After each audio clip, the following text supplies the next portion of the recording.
Machine learning algorithms are the heart of any successful AI model, but choosing the right one can be overwhelming, especially for beginners.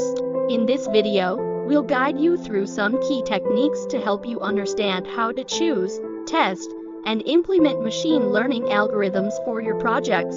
The first step is to build a list of algorithms. Machine learning is vast, and it's easy to get overwhelmed.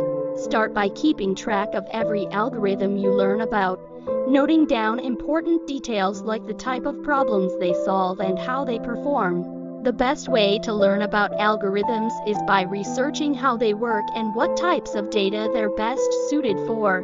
Don't just stick to popular resources, read widely to get a full understanding.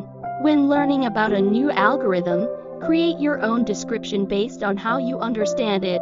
This helps build a deeper, personalized understanding of how each algorithm fits your needs. Test the behavior of each algorithm by running small experiments. These help you identify the limitations of each model and tweak them to suit your data. After running experiments and finding the best fit, it's time to implement your chosen algorithm. Test it against different datasets to ensure it performs as expected.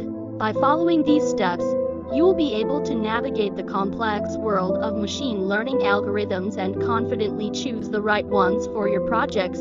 Thanks for watching. Like, share, and comment your thoughts below.